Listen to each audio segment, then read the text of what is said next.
What is up, everybody? Welcome to Unboxing Web3. Guccheetah here. I'm joined by my buddy and my co-host, Cryptodilly. What's up, buddy? What's going on, man? I'm super excited to get into this unboxing, so I'll let you take the reins here. Yeah, so we got something very exciting today. Couple things. The product we're unboxing is really damn exciting, if I say so myself. But we also have a pretty badass guest here that will do that unboxing. His name is SuperMassive, and this cat is, I have to say, he's super massive, man. He's got an amazing YouTube channel called BasedAF. Check it out. Basically, he covers metaverse content, and I'll let him let me have him introduce himself. But you tell us about what you got going on, SuperMassive. What's up, buddy? All right, good to see you guys. Good to see you, and I love the swag behind Dilly. So much good stuff going on there. Appreciate that. Yeah, thanks for the intro. I am a filmmaker by trade, and somehow, weirdly, I found my way into crypto and ended up making daily videos for a channel called The Defiant. And we would just take the stories in DeFi, but do them in a very different way, do them in a creative way. And over the course of a couple of years of doing that, I realized that the story I was most interested in was the metaverse, and where I thought Web3, all this amazing NFT IP could come to life, but it just wasn't sort of there and ready yet. So what I tried to do with BasedAF was build a platform for us to tell the story of the metaverse, from the inside out. And when I pitch it to people, I say we are trying to be the MTV of the metaverse. And by that, I mean scrappy, cheap, but capturing the sentiment, the vibe, the mood of an emerging thing that nobody really respects or understands yet. And that's kind of where I feel we are at. I mean, it's, you can find tons of reality TV-like shows on YouTube now, but really that thing that can only exist because of the metaverse, that's what I'm after. And as it turns out, to do it, you need to use game engines. So we do a show every week called Metaplex, where I'm a digital character, a video game character, in a video game level, telling the stories of the week. But then I play around with digital fashion, so I can wear garments that are digital, so I can wear the artifact sneakers, the ones we're going to unbox, but in the metaverse as they were intended. But I can also wear them on my feet in the real world. And I can just flip between things. I can flip between worlds. I flip between scenes, and I can be whoever I want to be, but in real time at high quality. And it's kind of like that first itch to scratch on the journey towards something that is like nothing we've ever seen before. So I'm really excited and proud of what we're accomplishing, and just like super stoked to be still here and part of all of this when people like Artifact are dropping such bombs on us to be able to use in this world. Well, it's incredible watching your content, man, and the quality is just out of this world. And you've accomplished what it sounds like you set out to, because it is scrappy, it is fun, it's high paced. I think it's exactly what the space needs. And it's cool that you're into fashion too. That's what we're into as well, especially with this unboxing Web3 video series that we're doing. But okay, on the subject of fashion, let's, usually me and Dilly do a little fit check, but I'm just rocking something nothing because it's about you, SuperMassive. What do you got on? What's your fit check? Okay, so you will laugh. Like, in real life, I'm a t-shirt and jeans guy. I mean, genuinely, I am.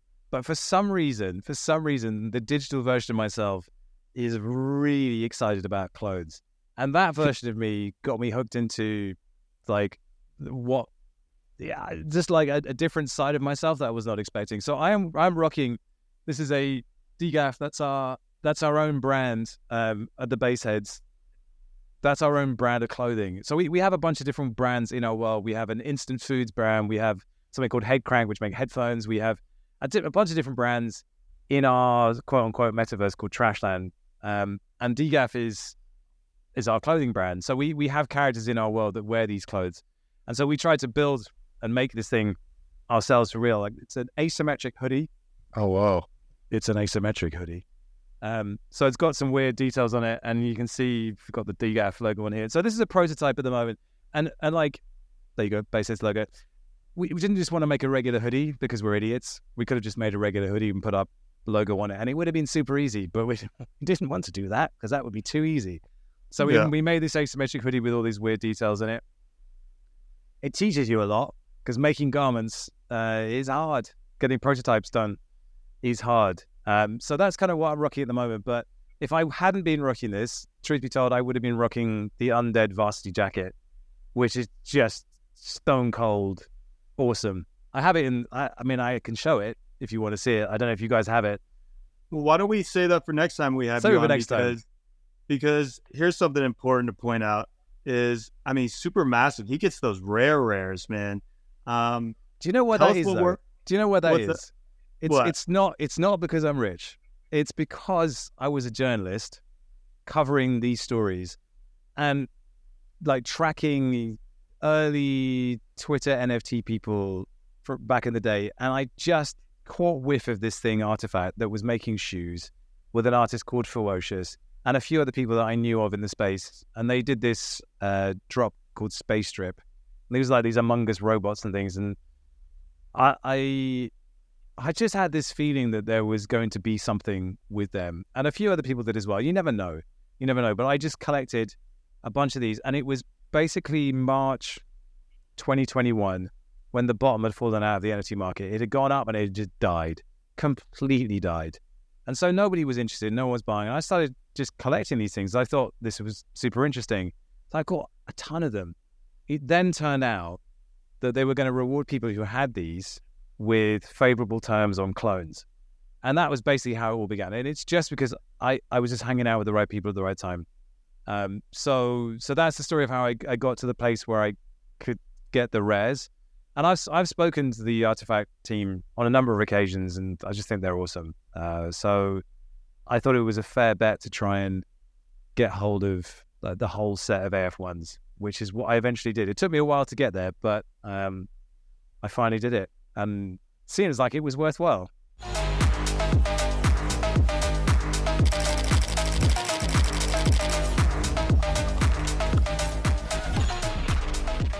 Yeah, that's what brings us to this particular unboxing. So in order to get this, the rarest of the rare of the Artifact Air Force Ones, you had to have the entire collection. And from that... Well, but that's the thing is, we didn't know.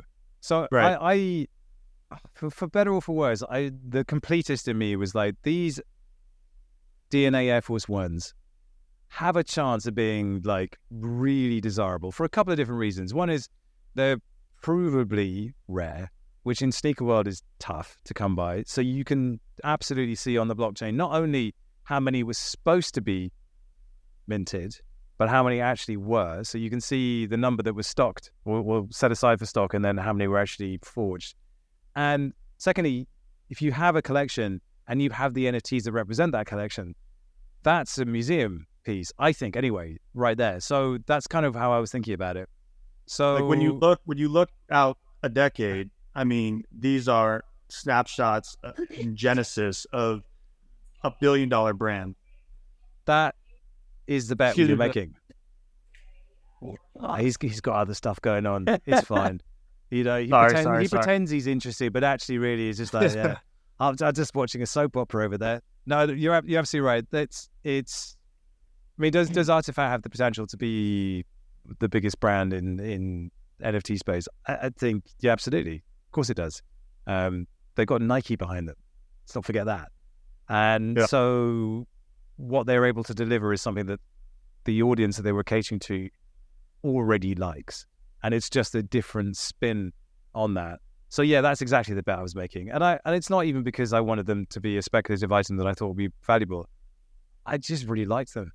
I think it's basically it. And I think it was the reptiles that hooked me in. The original metallic green reptiles. I was just looking at them and going, I love these. I want to have them. And I had 2 pairs at one point, and I sold one because I thought there's no way I'm going to keep this. I might as well trade it in. That's right. I sold my reptiles to get the aliens, which wasn't a fair trade really, but that's what ended up happening. And then when the reptiles themselves actually turned up in the flesh, they were even better. So I was happy about that. But, I don't think we knew that we were going to get a special edition limited shoe by having the whole set. That was never on the cards. So the whole set on its own would have been enough, but then another one appeared. I mean, just like in Web3, the meta is, give people buy stuff, throw them something for free, But Artifact's Dilly, been really good at that. Artifact's been really good at rewarding people who've been with them for a long time and have been there early. They have been pretty good at that. So I guess this is another example of it. Well, Dilly, you want to see these? You want to get on with the unboxing? Definitely. Well, look, I've got two. Yep. So I've got the aliens, which once upon a time were the rarest DNA Air Force Ones you could get. So I have those. Okay. If you want to see them. Let's I mean, do it. if you don't want to see them, Let's just do it the live. aliens. Let's see them. Let's run it. All right. So here's the box. Camera So 2. how rare are these aliens? 60. Okay. Well, in fact, it's 59 because only 59 got forged. So here we go.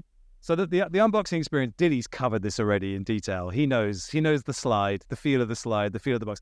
When this box first turns up, you're like, oh, because it's nice. It's got little holes in it. It's got like these little bits here where you can put your finger in. That feels nice. And then you get a bag. We don't care about the bag because what we really want to see is the aliens. So these things right here are the aliens. And so what's interesting about these is you've got this textured rubber detailing here. And then this is the only shoe that has the 3D swoosh.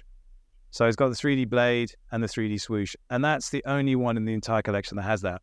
And then this green wrap here is basically enamel.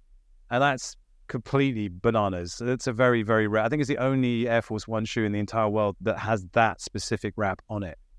I'm not even sure about this grey rubber, but it's a really, really dope shoe in real life. And because it has these extra details and everything, it's pretty cool. I'm not going to pull the sole up because it breaks my heart every time I do it. I'm worried I'm going to damage it. But that's the alien. That is a beautiful shoe. Yeah, it's a pretty dope shoe, right? That's insane. The thing about Artifact that's just incredible in these shoes that they've delivered is the details, like even the inlets for the laces and the 3D on the blade and the swoosh and the enamel that's going on it, the rubber print that's actually, protruding from the actual shoe itself. I mean, that's just beautiful work. Yeah, the laces are also pretty special because they have this kind of translucent, shiny feel to them. They actually give you some regular green laces as well. That's amazing. 59 of those. That's not why you were here. Yeah, let's get into the shoe that we're all anticipating. It's in this box. And, obviously, it says what the artifact. Is that backwards or is it the right way around? That's the right way, yep. It's the right way around. It's backwards for me. So, yeah, that's how you know. So the other shoes came from Artifact, whereas these shoes, this is a fun fact that nobody cares about, these shoes came from Tengfei. And Tengfei is the manufacturer in China that actually produced these shoes. So when I saw there was a box coming from Tengfei, I was like, it's time. I got very excited. Then they tried to deliver them. We were in the building. They didn't ring the bell. I got a message saying your shoes could be delivered today. We were like, we're ready to shoot them. We're ready to do something with them. You know what? I'm going to leave them in the box. You don't need to see them, do you? Yeah, right. Well, they just leave them out front of your doorstep in the rain? No. So let's do that again properly. Oh, there it is. All right. So both shoes are different. So we need to take them both out to understand why they're different. So there's 40 of these shoes, correct? There's 40 pairs of these shoes in existence. And I always like to try and do the maths on this because, like a regular pair of shoes that are pretty rare, 100,000 maybe. And then like the super rare early Yeezys on Nike, like 5,000, and they go for like 11 grand each. There's only 40 of these puppies. So the whole idea behind these is that they're based on the 2007 Nike WTF Dunk, where they basically took a bunch of different colorways and mashed them together. And it became a bit of a legendary shoe because it was such a mutt. It's a really ugly thing to do in a shoe, but that's what makes it dope. It's so nuts. So what you have here is every single DNA in the entire collection represented on both shoes. So, for instance, if we get here, you can see that is the human lacing eyelet there.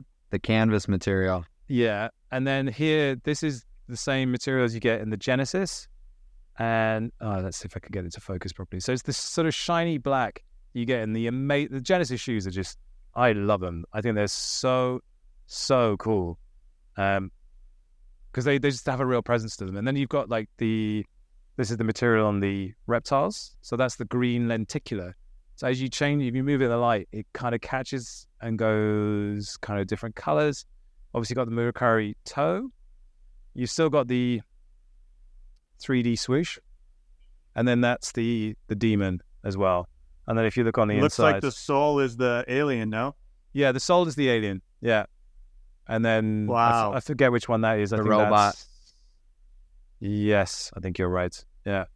And then inside it says, let's see if I can get it to show you. It says limited edition, but I'm not sure it's going to focus for you. Bastard. I can't wait till we get to the question of wearability. But before we go there, so let's this is the other shoe. This is the other shoe. Okay. You can see the difference between them. The laces are even different. That's interesting. Yeah, the laces. So you can see one's got the robot, one's got the human. Yeah. And the two Murakami patterns are different. And then on the inside, you've got that's undead. Oh yeah, there's the undead. I was wondering about that. And then you've got just in here, that's where the angel is. There you go. Wow. The angel's also a really nice shoe. The angel has to be one of like that. I think the human is really like, it blew my mind. I love that one. The angel is right there for me as well. But yeah, there were some surprises. So I think the standouts for me are like the ones that really kind of have presence are the Genesis, surprisingly. I think it's a really dope shoe. The angel, the human, the reptile. The reptile is mind blowing. The reptile's a thing. Yeah. It's a whole thing. Yeah. And the ones that are a bit disappointing are the demon and the robot. The alien, just the alien. Uh-huh. And these are just... Those are insane. Those are what the artifact, right? Like, that's what the insane. artifact. Yeah, I know. It's a real privilege. I don't really know what to make of it, to be honest with you. My wife certainly doesn't know what to make of it because she's like, what are they worth? I'm like, I haven't got a clue.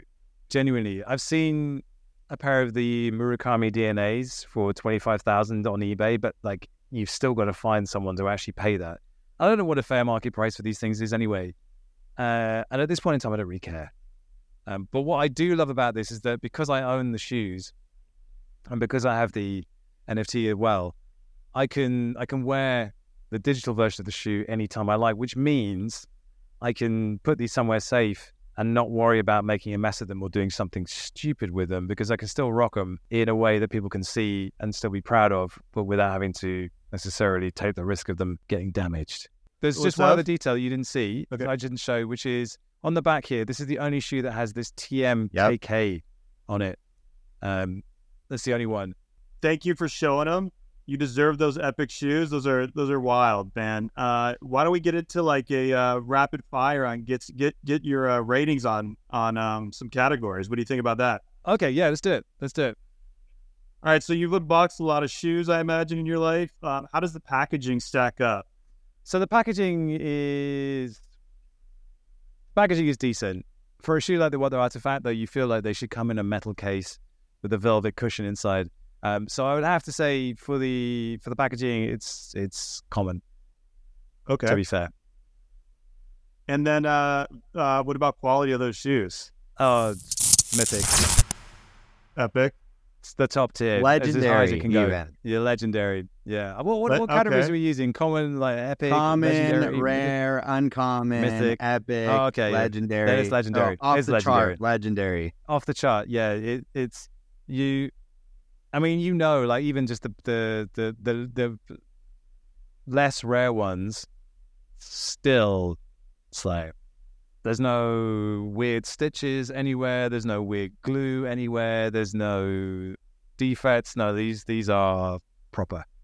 It's amazing that for an edition of 40, I mean, the time and care it takes to make 40 pairs of shoes that are completely unique that they won't recreate.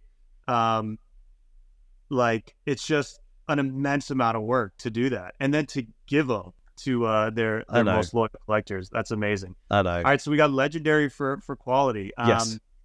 wearability, or in this case, obviously displayability? Is this something you think you'll put it in like a case, have it showed off at your house? Yeah, if I can do it the right way, then I would. I think the displayability, once you have the whole set together, that's the display. And that really makes them very displayable because they all have such a strong history and such a strong identity as well. You can really sort of see where they've come from. So yes, displayability, I would say, is legendary. All right. And then, I mean, I bet you I can answer this one for you. Value. Value. I think we already answered. I didn't pay for them. So it's the infinity symbol, isn't it? It's like yeah. It's yeah. I mean, I think we might have stumbled upon our first, dare I say it, legendary item on Unboxing Web3. Right now we've got a common for packaging, Nike artifact. What the F? But then we got it's only in relation to the shoe itself. It's only in relation to the shoe itself. Like, you know, there's that ultra rare Wu-Tang Clan album that Kelly bought. You know, that thing came in like it had its own record player that it came with, and a special special box, and you had to use white gloves. And that when they originally released it, there was only one place you could actually play it that had its sound system good enough to actually play that record. I'm not saying that these are the same, but I feel like that was the only bit in the entire journey where it didn't match the identity of the shoe itself. Now, I'm asking a lot here. I appreciate that. But, you know, that's a small gripe. A cardboard box didn't quite live up to expectations. Okay, mate. But I appreciate your honesty on that rating, because if these, do trade at Christie's in 10 years because they're the most limited Nike artifact shoe and they do trade in the 7 figures, they came in a cardboard box. It's almost like, you're right. Shouldn't these be in like a gilded chest of some sort? But it doesn't matter because they weren't, and they will be in the box that they came in. You actually bring up an interesting point here, because Artifact made shoes before Nike got involved, and they had these Jeff Staple pigeons, and those pigeons in the renders, they had these steel pipes, they had chunky 3-dimensional components on them, and the guys, Chris Lee specifically said, we have a process by which we can transfer that design to the real shoe. When they actually turned up, it was just the design printed on a stock shoe, and it was kind of disappointing. However, there's something about them, because there's very, very few of them. There's like only 100 of the MKs and 250 of the K minus. Because they're the pre-Nike shoes, there's some historical value to them as well. So I don't know. It is what it is. If the shoe's desirable, if there is an appetite for the shoe, and if you love them, then who cares? And at the end of the day, they are shoes, and shoes come in cardboard shoe boxes. So Nike keeping it real. You know what I'm saying? So we've got a common for packaging, and then legendary for quality, legendary for displayability, legendary for value. So now it's going to come down to me and Dilly with our viewer score. We've seen it. SuperMassive shared it. Let me go to you first, Dilly. What is your viewer score of these bad boys? I mean, I might keep it simple. They're legendary. I mean, there's only 40 of them. They're every DNA of all the shoes combined. Like it's off the charts.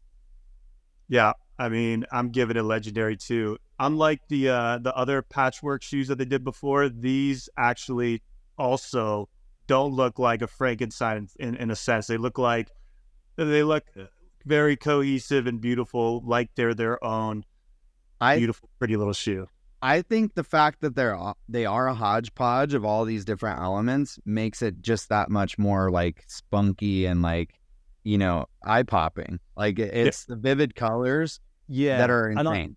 I think it's because every fabric, every material that they used in the original shoes is pretty dope. So when you see them all together, it's kind of like it all makes sense. So yeah, I agree with you, and there's nothing to hate on them, but they're arresting because they're just so like, really? Like, What? unlike Well, the that's first kind of the point, though, pair isn't of it? shoes where they did this, where they hodgepodge everything together and they kind of look ugly, in my opinion.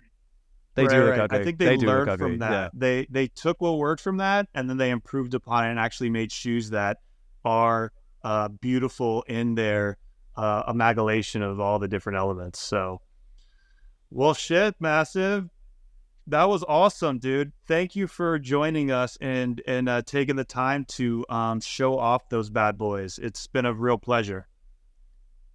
No, guys, absolutely. Like, if we don't share these things, they just hide in a box and nobody ever gets to see them, then what's the point? Seriously. And like, I feel weirdly privileged that even though I'm not like a hardcore sneakerhead, I have something that is genuinely a collector's item, a museum piece, potentially, maybe. And I'm super privileged. So if I can share them and share that with the world, then happy to. Love it. Well said. Yeah.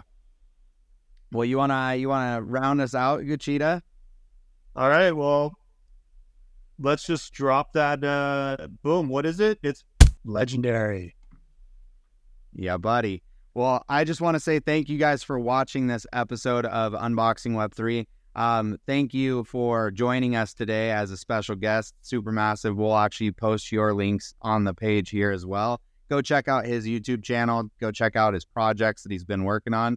And obviously, we'll drop those links below in the description. So go check that out. And as always, like our video, subscribe to the channel if you haven't already, and we'll see you in the next Unboxing Web3 video. Peace.